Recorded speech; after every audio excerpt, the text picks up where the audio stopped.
Assalamualaikum warahmatullahi wabarakatuh. Salam sejahtera bagi kita semua. Perkenalkan, nama saya Rike Anggun Artisa. Saya merupakan dosen pada program studi Administrasi Pembangunan Negara, Politeknik Setiawan, Bandung. Pada kesempatan ini, saya bermaksud untuk menyampaikan pernyataan dari dosen dalam unjuk kerja Tridharma Perguruan Tinggi atau PDD UKT-PT bidang pengajaran. Adapun hal tersebut dilakukan untuk memenuhi persyaratan dalam mengikuti sertifikasi dosen tahun 2022. Sertifikasi dosen ini menjadi sebuah proses untuk memastikan profesionalisme seorang dosen yang nantinya diharapkan dapat meningkatkan mutu di bidang Tridharma Perguruan Tinggi. Secara umum, video ini akan menampilkan dua bagian. Yang pertama adalah penjelasan tentang mata kuliah yang diampu mencakup aspek DIA, yaitu Delivery, Interaction, dan Assessment. Kemudian bagian yang kedua akan menayangkan rekaman perkuliahan. Baik, kita akan masuk pada bagian yang pertama, yaitu penjelasan mata kuliah yang saya ampu, yaitu mata kuliah Manajemen Pelayanan Prima. Yang pertama adalah deskripsi mata kuliah. Jadi seperti yang tadi telah disampaikan, mata kuliah ini adalah Manajemen Pelayanan Prima yang setelah Politeknik Setiawan Bandung bertransformasi menjadi vokasi, maka mata kuliah ini masuk ke dalam mata kuliah praktikum, di mana nanti ada 3 SKS bobotnya, maka akan ada alokasi 1 SKS untuk teori dan 2 SKS untuk praktikum. Nanti dalam setiap minggunya, praktikum ini akan dibagi menjadi 2, ada praktikum yang terjadwal dan praktikum mandiri. Kemudian mata kuliah ini masuk ke dalam paket mata kuliah di semester 5. Secara umum, mata kuliah ini akan mengintegrasikan selain pengetahuan, yaitu mengenai keterampilan dan pengembangan sikap untuk mendukung perwujudan pelayanan yang prima. Kemudian mata kuliah ini juga dirancang untuk dilaksanakan selama 14 minggu, ditambah dengan 2 pertemuan terpisah alokasi penyelenggaraan UTS dan UAS. Ya, selanjutnya ini adalah capaian pembelajaran mata kuliah atau CPMK. Setelah mengikuti mata kuliah ini, mahasiswa ini diharapkan dapat mencapai pembelajaran mata kuliah di mana mahasiswa didorong untuk mampu menjelaskan permasalahan di dalam pelayanan publik, merancang komponen pendukung untuk meningkatkan kualitas pelayanan, serta memberikan pelayanan sesuai dengan prinsip pelayanan prima. Dengan demikian, dari CPMK ini, kita dapat mengetahui bahwa setidaknya ada 3 sub CPMK, yaitu yang pertama tadi adalah mampu menjelaskan permasalahan di dalam pelayanan publik, sub CPMK yang kedua adalah mampu untuk merancang komponen pendukung peningkatan kualitas pelayanan, dan sub CPMK yang ketiga adalah memberikan pelayanan sesuai dengan prinsip pelayanan prima, yang nanti masing-masing sub CPMK ini akan diterjemahkan ke dalam berbagai bentuk pembelajaran yang akan dilaksanakan. Selanjutnya adalah penjelasan mengenai sistem pembelajaran, karena pelaksanaan perkuliahan ini dilaksanakan pada tahun 2021, di mana perkuliahan dilaksanakan secara full daring, maka sistem pembelajaran yang digunakan yaitu secara sinkron melalui Teams. Ini merupakan fasilitas yang telah disediakan oleh Politeknik Setiawan Bandung. Ataupun secara asinkron baik melalui Teams tadi maupun dengan e-study. Ini juga merupakan sebuah platform pembelajaran secara asinkron yang sudah difasilitasi oleh Politeknik Setiawan Bandung. Selanjutnya kita masuk pada materi pembelajaran, metode pembelajaran, serta penugasan yang akan diberikan Pada tabel ini kita dapat melihat secara jelas dari mulai urutan perkuliahan yang akan dilaksanakan, kemudian sub CPMK yang harus dicapai oleh mahasiswa, yang juga telah dilengkapi dengan masing-masing pokok bahasan Selain itu tadi di kolom paling kanan di situ sudah ada penugasan penugasan apa saja yang akan diberikan kepada mahasiswa yang tentu disesuaikan dengan masing-masing sub CPMK ya. Baik, saya ingin mulai dari sub CPMK yang pertama, di mana mahasiswa dituntut untuk mampu menjelaskan ya permasalahan di dalam pelayanan publik. Dan metode pembelajaran yang digunakan ini adalah dengan problem based learning. Ya, adapun materi pokok untuk memenuhi SKS teori yang akan disampaikan, yaitu dimulai dari pengenalan konsep dasar manajemen pelayanan prima, kemudian mahasiswa juga dibekali dengan paradigma ya yang berkembang terutama di dalam keilmuan administrasi pembangunan negara yang nantinya dapat berpengaruh pada praktik pelayanan organisasi publik ya. Kemudian, mahasiswa juga diperkenalkan dengan berbagai permasalahan dan tantangan bagi pelayanan publik yang ini bisa dibandingkan ya dengan pelayanan sektor swasta. Selanjutnya, mahasiswa juga akan diberikan materi mengenai pengembangan ya kualitas dari kinerja pelayanan publik. Nah, untuk memenuhi SKS praktikumnya, ini selaras dengan metode pembelajaran secara problem based learning tadi, maka mahasiswa diberikan lembar kerja praktikum untuk melakukan pengamatan ya. Dan pengamatannya ini bisa dilakukan secara virtual maupun secara real gitu ya, nyata. Nah, ini pengamatannya terhadap apa? Terhadap pelayanan publik yang dilakukan secara berkelompok ya nanti. Nah, berbeda dengan ilmu eksak ya, yang mungkin praktikumnya ini perlu dilakukan di laboratorium tertentu gitu ya, bagi mahasiswa di bidang sosial, misalnya di prodi administrasi pembangunan negara ini, tempat praktikumnya tidak terbatas ya, bahkan ruang-ruang publik itu dapat menjadi tempat praktikum, sehingga sekali lagi mahasiswa diharapkan akan mampu memahami problematika di dalam pelaksanaan pelayanan ya melalui aktivitas pengamatan ini. Waktu yang diberikan untuk melakukan pengamatan sekaligus nanti akan ada aktivitas progress report ya. Ini dilakukan selama 3 minggu dan nanti di minggu ke-6 dan ke-7 masing-masing kelompok akan mempresentasikan ya hasil dari pengamatan pelayanan publik tersebut. Dan tentu tidak berhenti sampai di situ ya. Nantinya mahasiswa ini juga akan diminta untuk membuat laporan pengamatan ya untuk menjadi penilaian pada sub CPMK ke-1 sekaligus aktivitas pada rentang minggu ke-2 sampai ke-7 ini akan menjadi penilaian ya untuk portofolio mahasiswa. Nanti ini portofolio ini akan dikumpulkan pada saat UTS ya. Baik, selanjutnya untuk sub CPMK yang kedua ya setelah mahasiswa tadi mampu ya menjelaskan tentang permasalahan di dalam pelayanan publik, maka selanjutnya mahasiswa ini didorong untuk mampu merancang komponen di dalam meningkatkan kualitas pelayanan yang ini nanti akan dilakukan dengan metode project based learning ya. Ada 2 aktivitas proyek yang akan dilakukan, yaitu praktikum dalam penyusunan dokumen standar operasional prosedur atau SOP, dan juga penyusunan indeks kepuasan masyarakat, ya, yang nanti akan disusun berdasarkan survei kepuasan. Nah, yang ketiga, ini sub CPMK yang ketiga adalah mahasiswa mampu untuk memberikan pelayanan sesuai dengan prinsip pelayanan prima. Dan ini dilaksanakan dengan metode praktik ya atau simulasi atau role play. Dan materi pokok yang akan disampaikan, jadi ini membekali dulu ya mahasiswa dengan wawasan mengenai etika di dalam pelayanan publik.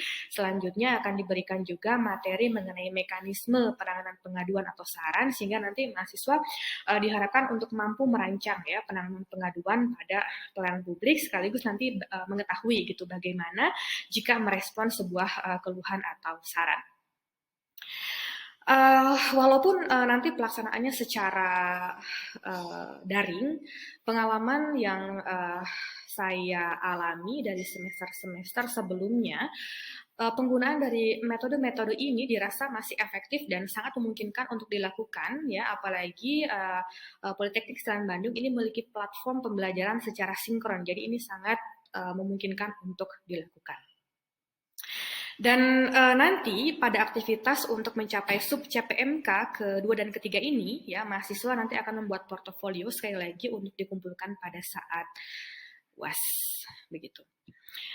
Selanjutnya, untuk penilaian ya pada mata kuliah ini, terutama untuk menilai tadi kemampuan mahasiswa mencapai masing-masing sub CPMK, tersedia rubrik ya penilaian yang terdiri dari indikator-indikator penilaian seperti yang dapat terlihat pada bahan paparan ini, nanti bisa dicermati lebih lanjut.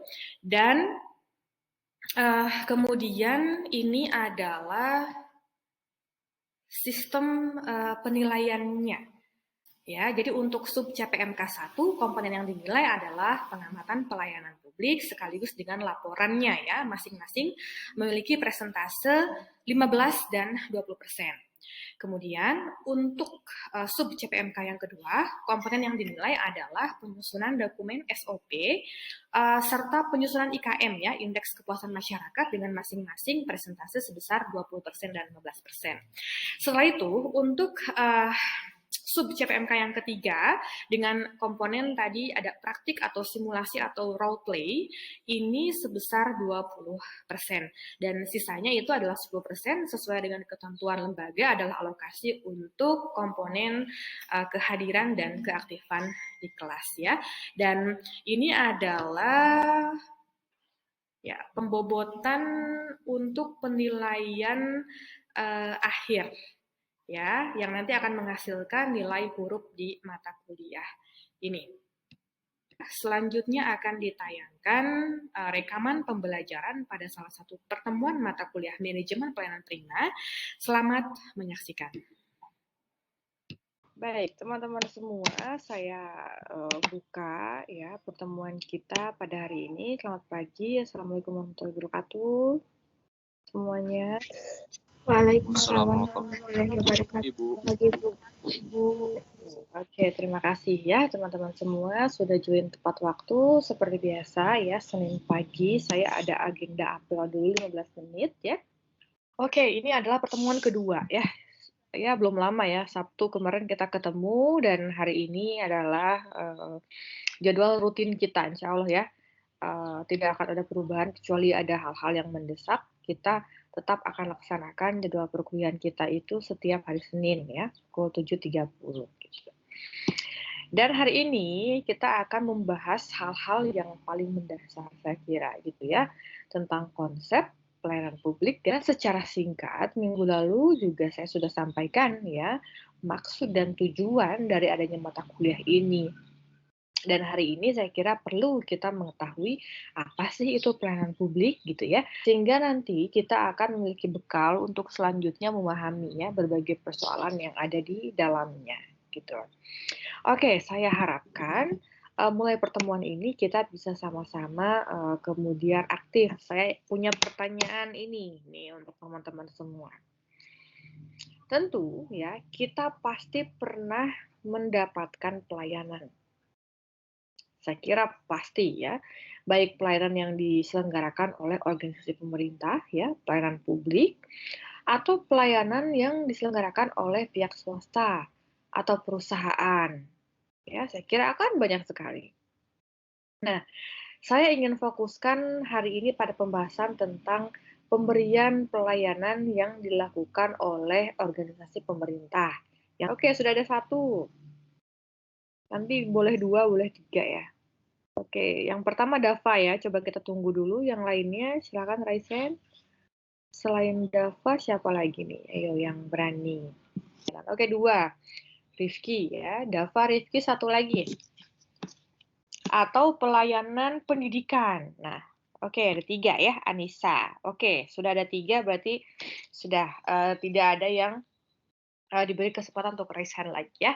Oke, tadi yang pertama raise hand adalah Dava. Kita dengar dulu ya. Silakan Dava. Baik Ibu, terima kasih. Di sini Dava izin menyampaikan mengenai pengalaman Dava tentang pelayanan publik ya Ibu. Itu pelayanannya di Disduk Capil. Jadi Oke, kita dengar nih. Kira-kira Rifki dan Anissa pengalamannya seperti apa? Oke, Rifki dulu yang kedua. Silakan Rifki, Adit. Iya Bu. Selamat pagi Bu. Pagi Adit, Rifki. Untuk pengalaman saya itu Itu pengalaman pertama saya mengurus surat-surat pas saya 17 tahun. Jadi kalau cerita Rifki ini cenderung ke arah positif, walaupun ternyata ada perubahan ya, pelayanan di kala pandemi gitu ya. Karena mungkin ya kadang-kadang kan kita melihat perkantoran ada yang lockdown ya, apalagi kalau ada ditemukan kasus positif ya. Gedung sate saja gitu ya pernah di lockdown gitu. Padahal saya waktu itu ada keperluan untuk mengurus MOU kerjasama ya antara LAN dengan Pemprov Jabar. Padahal itu sempat terhambat juga gitu. Kenapa gitu ya? Oh ternyata katanya sedang lockdown. Jadi itu memang problem saat ini.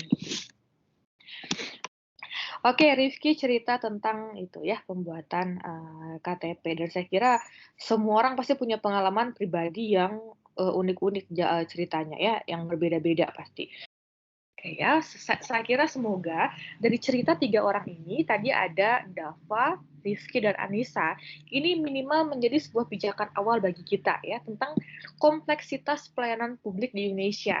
Yang tadi salah satunya ada pelayanan kependudukan ya, pelayanan BPJS dan lain-lain. Tapi saya kira semuanya itu menuju tren yang sama ya, tren menuju digitalisasi.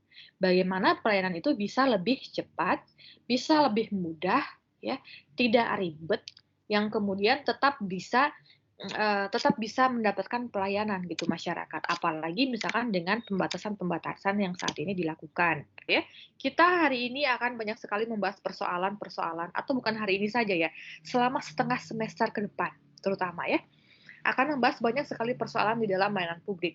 Jadi pembelajaran kita, teman-teman semua, bukan saya menjelaskan, teman-teman semua, pelayanan publik itu begini loh, artinya ini loh, kan tidak hanya sebatas itu ya. Tetapi kita justru belajar itu dari permasalahan-permasalahan. Ini yang disebut dengan problem-based learning. Jadi kita memahami pelayanan publik itu seperti apa dengan kita melihat permasalahan-permasalahannya. Dengan begitu, kita bisa memiliki kemudian kerangka besar gitu ya. Oke, misalkan permasalahan dalam pelayanan itu ini. Sehingga seharusnya aspek ini loh yang diperbaiki. Nah, saya tuh ingin teman-teman itu sampai ke sana. Gitu ya. Seperti yang pernah saya sampaikan bahwa critical thinking ya dan problem solving itu menjadi salah satu skill yang ingin digali atau dibiasakan gitu ya melalui mata kuliah ini. Nah, setelah ini saya punya pertanyaan untuk teman-teman semua. Hari ini saya akan membagi teman-teman ke dalam berapa ya? Ada 24, itu berarti ke dalam 4 kelompok sajalah ya, kelompok besar lah. Ke dalam 4 kelompok, kemudian tolong nanti dibahas ketiga hal ini ya. Oke, ada 3 pertanyaan ini yang perlu dijawab. Saya akan akan breakout rooms ya. Nanti silahkan setelah ini mungkin kurang lebih waktunya 10 menit untuk didiskusikan. Halo Ibu, suara saya sudah terdengar? Oke, terdengar. Silakan. Tadi ada trouble ya, Fitri ya, suaranya ya? Iya Ibu, maaf tadi ada kendala juga. Oke, silakan. Oke, ini dari kelompok 4 untuk pertanyaan mengapa kita perlu pelayanan itu yang kita bisa simpulkan adalah karena kita makhluk sosial, makhluk yang memiliki kebutuhan yang berbeda-beda, sehingga kita membutuhkan sesama untuk bisa saling mempermudah apa yang menjadi tujuan kita. Oke. Baik juga ya, baik sekali. Ini kelompok 4 juga telah menyampaikan kepada kita semua, dan semoga ya masing-masing tadi perwakilan kelompok yang sudah mempresentasikan, kita bisa simak bersama dan kita bisa menemukan sebuah benang merah ya, teman-teman semua. Tentang mengapa kita perlu pelayanan, saya kira semua sepakat ya bahwa kita itu merupakan makhluk sosial. Se-ansos apapun kita gitu ya, se-introvert apapun kita, saya kira seseorang itu tidak akan bisa memenuhi semua kebutuhannya sendiri. Dan sekali lagi ya, kalau soal manfaatnya juga tadi banyak sekali manfaatnya gitu ya, baik untuk masyarakat yang terpenuhi kebutuhannya, terpenuhi permasalahannya gitu ya, pemecahan permasalahannya. Juga ternyata tadi banyak manfaatnya kepada penyelenggara layanan, apalagi dalam hal ini adalah pemerintah gitu ya, sebagai apa namanya kewajibannya ya, tugas pokoknya menyelenggarakan pelayanan gitu. Teman-teman semua, kalau kita berbicara mengenai pelayanan publik, seringkali ya, walaupun saat ini sudah banyak perbaikan, banyak inovasi pelayanan dengan menggunakan teknologi informasi, tetapi masih banyak juga gitu ya, yang masih kemudian memiliki pekerjaan rumah gitu ya untuk memperbaiki pelayanan publiknya. Apalagi seringkali kita ya sebagai masyarakat itu kan biasanya lebih atau cenderung mengingat yang buruknya ya. Misalkan saya punya pengalaman buruk membuat KTP. Pernah tuh waktu itu saya rasa kok begitu. Nah, biasanya hal itu akan kita terus ingat ya. Akan kita terus recall memori itu sehingga menjadi sebuah image, sebuah citra yang kita berikan kepada penyelenggara layanan. Tentu saya punya pengalaman yang bagus juga gitu ya dalam mendapatkan pelayanan. Namun memori buruk biasanya juga sulit lupa. Nah, itulah teman-teman semua yang saya kira dihadapi oleh pelayanan publik. Oke, teman-teman coba saya ingin menyajikan sebuah data ya. Walaupun ini saya kira dalam konteks organisasi swasta atau perusahaan saya kira ya, tapi coba kita akan analisis dan bisa kita sebenarnya bandingkan dengan organisasi publik. Nah, teman-teman semua, di sini ada sebuah data hasil survei ya. Mengapa pelanggan itu tidak kembali atau tidak menggunakan produk atau jasa yang kita tawarkan? Yang paling besar, yang warna ungu, yang 67% itu bisa terlihat ya. Ternyata alasan yang paling besar, yang paling banyak gitu ya, mengapa pelanggan tidak kembali adalah karena sikap karyawan yang melayani. Nah, dari sini sebenarnya kita bisa menyimpulkan ya atau memberikan pandangan gitu bahwa ternyata pelayanan ini menjadi unsur yang paling penting bagi kehidupan sebuah organisasi dan saya kira tidak hanya swasta ya. Kalau organisasi publik juga begitu, hanya saja nanti kita akan lihat perbedaannya seperti apa. Gitu ya, tapi titik tekan di sini adalah bahwa pelayanan menjadi hal yang penting. Maka dari itu kalau kita lihat sektor swasta, pasti pelayanannya cenderung oke-oke ya, cenderung bagus-bagus gitu. Atau kadang BUMN juga ya sebagai perusahaan plat merah gitu ya, saya kira mengembangkan pelayanannya jauh lebih progresif dibanding pure organisasi pemerintah. Nah, tadi teman-teman semua kan sudah menggambarkan pelayanan yang baik, pelayanan yang prima itu seperti apa ya. Kalau kita misalkan bandingkan atau kita merujuk kepada peraturan perundang-undangannya ya tentang penyelenggaraan pelayanan publik, nah pelayanan prima itu digambarkan sebagai pelayanan yang berkualitas, cepat, mudah terjangkau ya, terukur gitu, yang diberikan oleh penyelenggara layanan kepada penerima. Nah, kemudian apa sih yang terjadi gitu ya? Kalau kebutuhan atau harapan pelanggan itu terpenuhi atau tidak terpenuhi, gitu ya. Saya kira emoticon ini cukup mewakili ya, teman-teman semua ya. Kalau terpenuhi tentu kita happy ya sebagai masyarakat, ya. Happy, kemudian mungkin kita akan bercerita kepada keluarga kita, kepada kolega kita bahwa oh ternyata sekarang pelayanan titik capil itu sudah oke ya, gitu. Sudah menggunakan teknologi informasi sehingga kita tinggal foto-foto saja tuh syarat-syaratnya, upload, verifikasi, langsung dikirim misalkan ke rumah. Kan seperti itu ya, informasi dari mulut ke mulut itu sebenarnya jauh lebih efektif saya kira. Nah, kalau tidak terpenuhi, ya teman-teman semua, berbeda dengan organisasi swasta atau perusahaan ya, kalau kita merasa kita itu tidak dilayani dengan baik, kita tinggal pindah saja ke kompetitornya ya, yang menyelenggarakan pelayanan, produk atau barang atau jasa yang lebih baik. Betul ya? Tapi berbeda dengan kalau di organisasi publik. Nah, ini dia persoalannya. Masyarakat itu kemudian tidak memiliki banyak pilihan Ya, misalkan membuat KTP, kan tidak ada ya perusahaan atau apa gitu yang menyelenggarakan pelayanan serupa, tidak ada ya. Pembuatan SIM misalnya ya, kita ke mana, ke Polres misalnya, kan tidak ada jasa pembuatan SIM di luar yang memiliki otoritas pembuatan SIM gitu ya, yaitu di Polres misalnya. Sehingga dalam hal ini masyarakat kadang-kadang cenderung tidak bisa apa-apa atau tidak berdaya.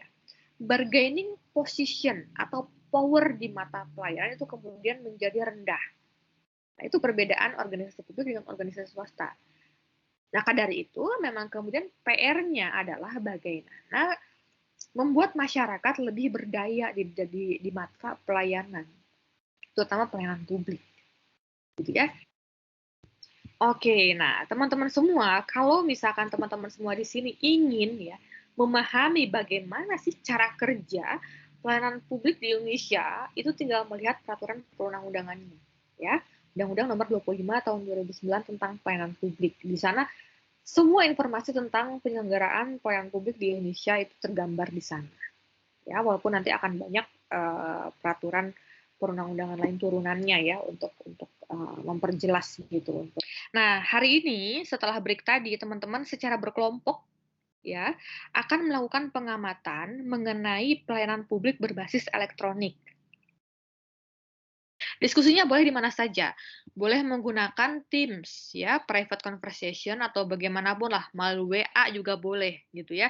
Tapi sebenarnya yang lebih mudah itu kan kalau kita bisa ngobrol langsung seperti ini ya, dibanding chat. Kalau chat itu kan kadang-kadang kita capek juga ngetiknya dan lain. Tapi silakan, saya serahkan kepada teman-teman saja. Tetapi yang jelas nanti step pertama. Jadi kan untuk melakukan penugasan yang ini ya, nah, ini kan panjang sekali prosesnya ya. Nanti teman-teman akan ada proses untuk mengamati, ada proses untuk kemudian nanti presentasi, sampai menulis laporan di akhir. Dan sekali lagi, tahap yang pertama yang harus dilakukan adalah untuk mencari ide dulu. Memilih objek layanan apa yang akan teman-teman amati. Tentu sekali lagi, layanan publik apa yang diamati adalah layanan publik yang berbasis elektronik. Gitu ya teman-teman semua, silakan ada yang ditanyakan dulu tidak sebelum diakhiri? Oke, Hanik silakan. Ibu takut salah soal tugas tadi. Yang dimaksud berbasis elektronik tuh kayak misalnya di Dukcapil punya aplikasi salaman kayak gitu, Ibu. Betul. Nah, seperti itu ya. Berarti nanti layanan kependudukan di Dukcapil dengan menggunakan salaman. Gitu ya. Jadi pertimbangan kemudahan dalam mencari data. Walaupun kita itu kan mungkin ingin bagus, ingin kemudian analisisnya bagus, tetapi pertimbangkan kemudahan dalam mencari data. Jangan sampai karena layanannya bagus misalnya ya, kemudian aplikasinya terkenal, kita ingin meneliti itu, tapi nanti kemudian kita susah mencari datanya. Oke, itu ya.